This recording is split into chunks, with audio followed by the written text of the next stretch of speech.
Camera design is the layout of cameras for the player's point of view in the game.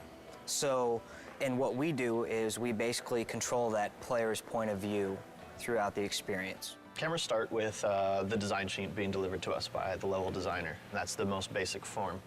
We put in all the cameras for the design sheet. Once the cameras are in and it's been play tested and it proves that this is a good concept and we go forward with it, it gets sent off to the art department. That's where they'll take it and they'll spend, months sometimes making these areas look really epic, and then they'll get finished with it and then they'll hand it back to us. And a lot of times it's a little bit different, so we'll have to adjust some cameras. So once the art comes back in and someone's spent a year building that level, they can be very touchy if they spent a year styling in this formation and my camera just goes right past it. We try to do our best to show off everyone's hard work. And a lot of times there's a lot of cool things that you want to see in there that you can't see, so we'll go back and try to include those pieces in the shot that you get when you're playing the game. And from there, we play test it. This time externally, we get some people from the outside come in, take a look at what we're doing, making sure that that's great. After we get their feedback, implement their feedback, we're ready to go to the next area. Anything we can do to make the cameras feel cinematic. And they serve as a guide for the player, too, to lead them in the direction that they need to go as well. Yeah, whether they know it or not. Yeah. It's sort of like people who play the God of War franchise, after a while, they get a feel that if the camera's looking this way, that's important.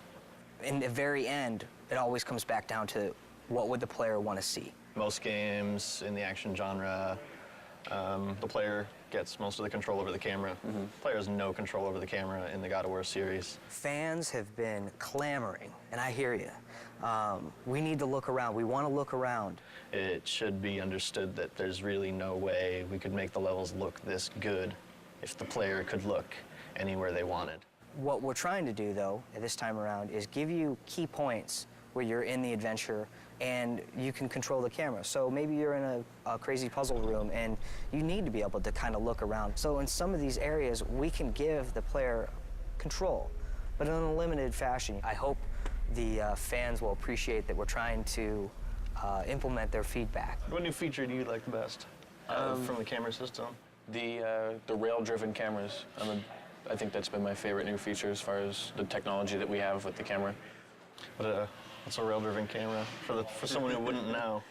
A camera that's animated along a course that we have even more control over what the camera is showing. The rail is essentially what we kind of live and die by. Let's say this is your camera rail, this line here, and let's say this is the thing that's driving the camera.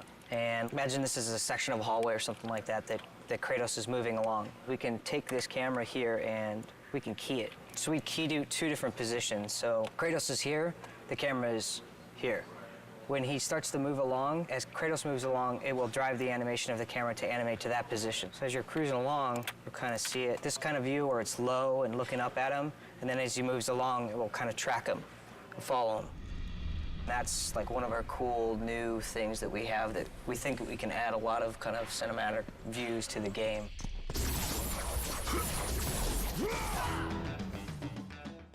This is a perfect example of combat cameras right here. Here we're in a room, there's nobody to fight yet.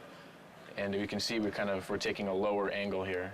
And as we come here, we'll trigger the spawning of a bunch of guys, and you can see the camera is gonna lift up so we can show more of the action. And the framing, we're gonna fit Kratos more towards the middle so you can see what's happening in front of him and see what's happening behind him. Try to give you the best view as possible for all the different combat actions that you're gonna be taking. So this is an untextured view of the Olympus base. This is what the artist put together first before he assigned any lighting or textures to it. Well, you can see these green boxes. These are the camera zones. They determine when Kratos is within one of those boxes, and once he is, the specific camera tied to that box gets activated. This is what a level would look like after we've added our cameras. You've got it panning around, following Kratos. If you were to take that off, it would basically look something like this. Very basic, not much excitement. You can't really tell where the player's supposed to be going. Adding the cameras is part of what definitely helps the level design flow. Here's a good example of some lead space. We're trying to tell the player this is where you want to go.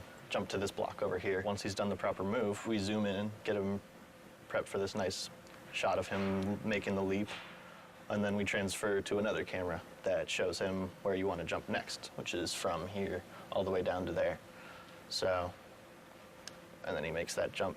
This would be an example of one of the vista shots we try to do in the game, which is you've got some really amazing piece of scenery in the background that the artists spend a lot of time building. So we want to get that into frame.